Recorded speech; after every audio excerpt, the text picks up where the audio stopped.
Montana Territory, July 1882. The sky cracked open with a summer storm the same hour Zorah Hale rode into the dry, boned town of Red Hill, mud streaking her hem and shame trailing behind her like smoke.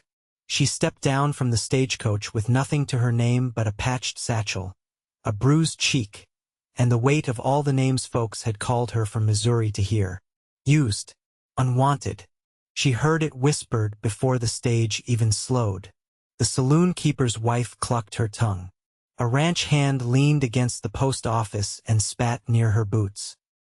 Zorah kept her chin high, shoulders straight, eyes forward.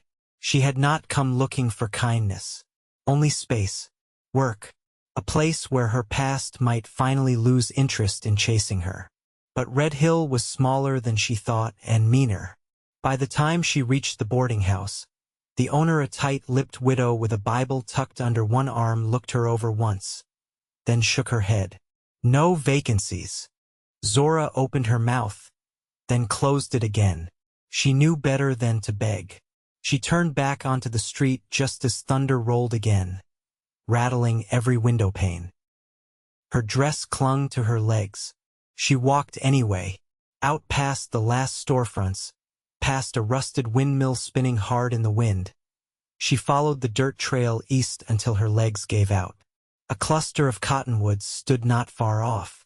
She crawled beneath them, pulled her thin shawl tighter, and curled up in the grass, half-soaked and shaking. She did not cry. But near dawn, a horse approached, the sound of hooves on soft earth. She stayed still, heart pounding. A man dismounted. "Miss?" came a voice, deep, steady, with a trace of worry. Zorah did not move. "I ain't here to harm you," he said. "Just saw someone lying out in the grass. Thought maybe you needed help." She turned her face just enough to see him, the outline of a cowboy in the first light of morning. Broad shoulders, a rifle strapped across his back. His hat was in his hand, brown hair wet from the rain. She waited. "You got a name?" he asked. "Zorah. I'm Ashford Flynn," he said. "Most call me Ash." She nodded, eyes wary. "You got somewhere to go?" "No." He looked her over in silence. She braced for the question what folks always asked when they saw her alone like this. But Ash just said, "You hungry?" She hesitated, then nodded once. He reached into his saddlebag and handed her a wrapped piece of bread and jerky. She took it, hands trembling. "Thank you." He crouched beside her, not close enough to crowd. Just near enough she could see his face, square jaw, sunburned nose, eyes a soft kind of green. "You can come back to the ranch with me," he said. "There's a spare room in the bunkhouse. You can rest up, eat something warm." Zorah stared at him. "Why?" Ash met her gaze. "Because you look like someone who's been through hell and still stood up straight afterward." She looked away. "They say I'm used and unwanted." Ash's voice was quiet, firm. "Then I'll want you twice as much." Zorah's head snapped back toward him, eyes wide. He did not flinch or laugh or follow it with some cruel twist. He only stood and held out his hand. She stared at it for a long breath before taking it. Ash helped her to her feet, gentle. The rain had stopped. A breeze stirred her wet hair. They rode together in silence, his horse steady beneath them both. The land rolled out around them like a secret waiting to be told. Low hills, wide sky, fences stretching into the distance. When they reached the Flynn ranch, a dog barked once, then wagged its tail. A pair of ranch hands glanced up from the corral. Ash gave them a look that shut down any questions. He showed her the bunkhouse, clean, quiet, plain. There was a stove, a cot, a wash basin, fresh bread on the counter. "You can stay here as long as you need," he said. Zorah sat on the edge of the cot, too tired to speak.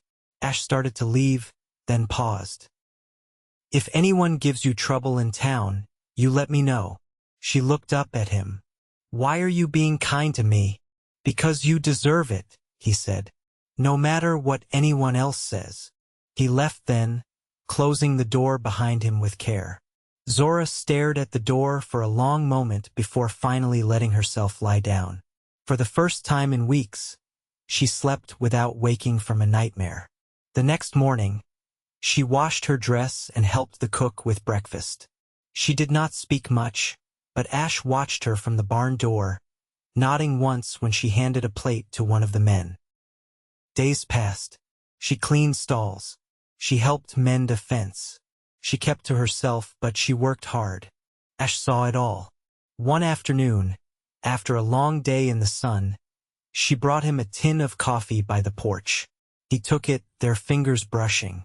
"You do not owe me anything," he said. "I know," she replied.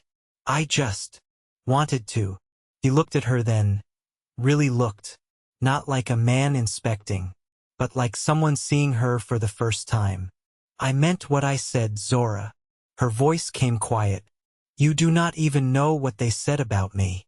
"I do not care what they said," Ash said. "I care what I see with my own eyes." Zorah looked down, but when he reached out, brushing a lock of hair from her cheek, she leaned into the touch. Neither of them spoke after that. But when she smiled just a little, Ash smiled back. And for the first time in a long time, Zorah felt wanted. Really wanted. The wind carried the scent of sun-warmed hay and saddle leather as Zorah stepped from the bunkhouse. Sleeves rolled to her elbows, a bucket in each hand. She was thinner than when she'd arrived, but steadier on her feet. The bruises had faded. Her voice hadn't grown louder, but it no longer caught in her throat when she used it. Ash stood near the paddock, adjusting the cinch on his gelding. When she passed by, she nodded. He gave a short nod back. That was all. Later, by the shed, she found him splitting fence rails, the sweat from his brow darkening his collar. She paused, watching the rhythm of it, the swing, the crack, the clean split. He noticed her after the third rail. "You're good with your hands," she said. He leaned on the axe handle. "Used to help my uncle with barn builds back in Missouri. Before I came west." He glanced at her. "You ever work with wood?" "I stitched harness straps for a teamster once," she answered. "Wasn't paid much, but I kept the mule from biting me." Ash gave a low chuckle, the sound quiet and unforced. "You want to try?" he asked, motioning to the axe. She hesitated, then set down her gloves and stepped forward. He showed her the weight of the handle, how to plant her feet. She listened, eyes narrowed in focus. When she brought the blade down, it sank into the edge off center. The rail didn't split. He didn't correct her, only said, "Again." On the third swing, the wood cracked clean through. She smiled, not wide, but enough that the corners of her mouth lifted. Ash set another rail on the stump. "You've got a strong arm."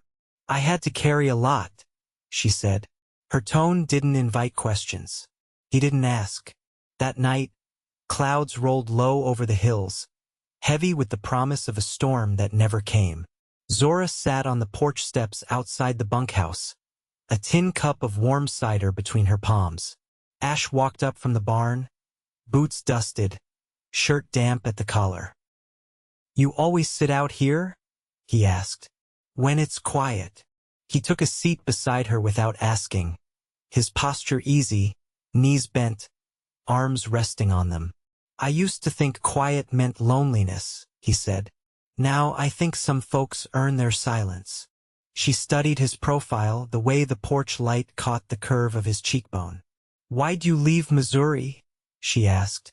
"My brother died," he said after a pause. "River fever. I couldn't stay after that." She nodded once, not out of politeness but understanding. They sat that way for a while, the only sound the creak of the windmill turning slow in the dark. Ash tilted his head toward her. "You ever think about staying?" "I don't know what I'd be staying as," she said. "Nursemaid? Cook? Drifter with a clean bed?" "You'd be staying as Zorah," he said. "That'd be enough." She looked down at the cup in her hands, cider gone cold. I used to think if I kept moving, it'd forget me, she said. What they called me, what they said I'd never be again. Ash didn't shift or speak. But it follows. Even out here it follows. He turned toward her, voice low but sure. Then let it follow. Let it wear itself out trying. You just keep living. She met his gaze. Something settled between them, then not a promise, but the shape of one forming. The next morning, she joined him before sunup, saddle blanket in her arms. I can ride, she said. Ash nodded, and together they rode the north pasture, checking the fence line. She moved with the horse like she'd been born to it, chin lifted, eyes steady. When they stopped by the creek for water, he handed her the canteen. Their fingers touched again, this time slower, neither pulling away. She drank, then handed it back. You always this patient? Only when it counts. She looked at him a long time. You think I'm worth that? I know you are. She blinked once, slow, but didn't look away. He didn't say anything else, didn't close the space between them. Just waited. She reached out, took the reins in one hand, and turned her horse toward home. He followed. They rode side by side, hooves soft on the dirt, the sun rising ahead. The last of the barley had been laid down in the north field, and by late August, the land wore the gold hush of waiting. Zorah stood at the edge of the vegetable patch behind the cookhouse, her hands wrist-deep in the dirt, pulling carrots free with careful twists. The soil was dry and flaked against her palms, and the sun had begun to dip toward the ridge where the coyotes called at dusk. Ash passed behind the barn with a coil of rope slung over his shoulder. He stopped when he saw her and leaned a shoulder against the gate. You always this quiet when things are good? She glanced over her shoulder. I didn't know they were. Ash stepped closer but didn't speak. He watched as she brushed the dirt off the last carrot, setting it in the basket with the rest. I got a letter from my cousin, she said, not turning. She's married now, lives near Helena. Said if I ever wanted to come north, she'd find me a place. Ash crossed his arms. You thinkin' to go? I'm thinkin' I could, she said. Doesn't mean I will. Would it be for her? Or for leaving? Zorah straightened, brushing her hands on her skirt. I don't like owing people, not even kindness. You don't owe me, he said. Not for a bed, not for work. Not for letting you stay. She met his eyes then. It's not that simple. I reckon it is, he said. If you want to leave, you should. If you want to stay, I'd be glad. The breeze tugged her braid loose. She tucked it behind her ear. My father was a tanner, she said. Didn't talk much, but he once told me a thing's only worth as much as what it costs you to keep it. Ash nodded slowly. And what's that mean to you now? I've given away too much of myself just to survive, she said. I don't know what's left to keep. He didn't answer right away. The quiet between them deepened, but not in a way that pushed her away. It held. You ever try carving? He asked finally. She blinked. What? He motioned toward the shed. I've got some cedar. I could show you if you wanted. What would I make? Whatever you want, he said.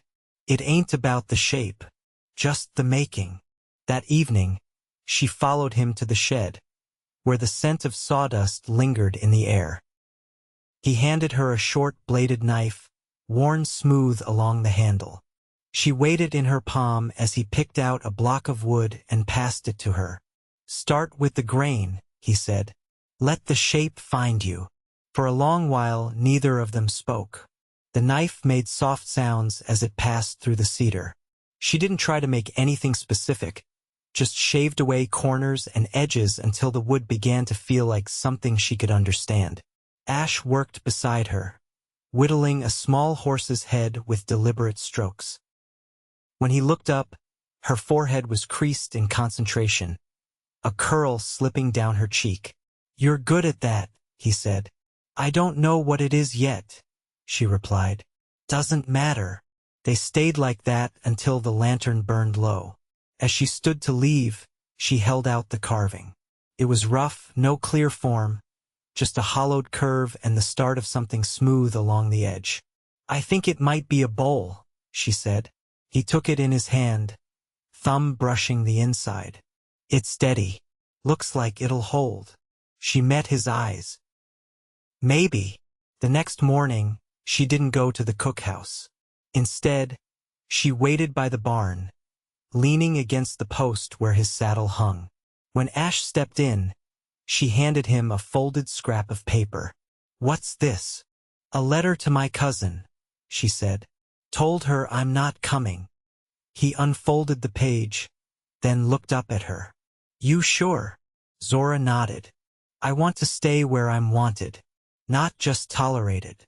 Ash's voice was quiet. "You are." She stepped closer, the morning light catching the faint line of a scar along her jaw he hadn't noticed before. "I've never had anyone speak for me," she said. "Not without claiming something in return." "I'm not claiming," Ash said. "I'm offering." Her breath caught just once. Then she reached out, slid her hand into his. "You still want me?" she asked. He held her gaze. "Twice as much." Zorah smiled, not with hesitation, but with all the weight of a heart that had decided. "Then I'll stay," she said, "and I'll make something that holds." The first frost came overnight, silvering the grass and tracing the porch rails with a thin lace of ice. Zorah rose early, breath rising in small clouds as she stepped outside, shawl pulled tight around her shoulders. The chill bit through the cotton, but she didn't turn back. She walked toward the corral, drawn by the sound of hooves and the low murmur of Ash's voice. He stood beside a skittish roan filly, hands loose at his sides, coat unfastened despite the cold. The animal paced unevenly, eyes wide, one ear flicking toward him, then away. Ash didn't reach for her, just spoke soft and steady, keeping his shape still. Zorah leaned on the fence rail, watching. After a while, the filly stepped forward, nostrils flaring as she bumped her nose against his sleeve. Ash let her, then slowly lifted his hand to her jaw. "She been broke before?" Zorah asked, her voice quiet. Ash looked over, surprised to see her. "No, wasn't handled much. She came from a herd out near Judith Basin. Took a while to get her trucked in." "She doesn't trust easy," Zorah said. "Neither did you," he answered. Zorah's mouth tilted, not quite a smile. "I still don't." "Good," he said. "Means you're watchin' what matters." She stayed beside him as he worked the filly's lead, coaxing her into a slow circle. The sun crept over the barn roof, melting the frost from the roof slats in long, steady drips.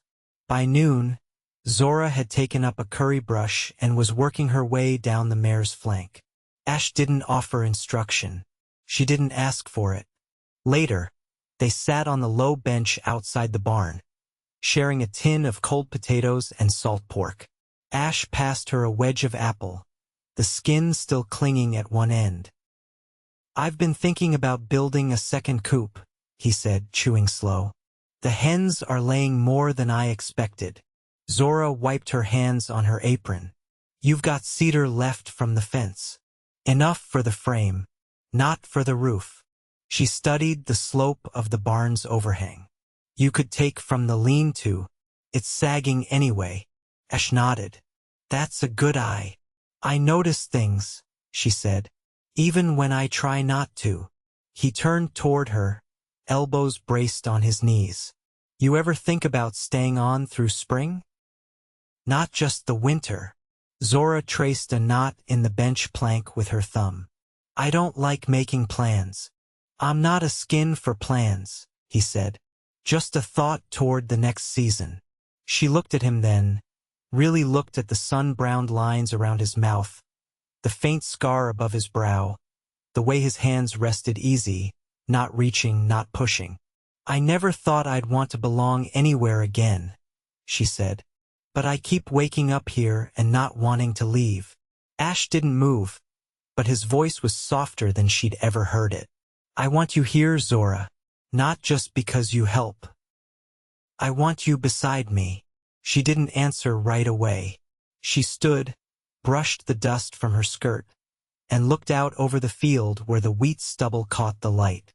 Then she turned back and said, "If I stay, it's because I choose to, not because I've got nowhere else to go." Ash rose to meet her. "Then choose it. Choose me." Zorah stepped into his space, slow, deliberate. When she reached for his hand, he took it without hesitation.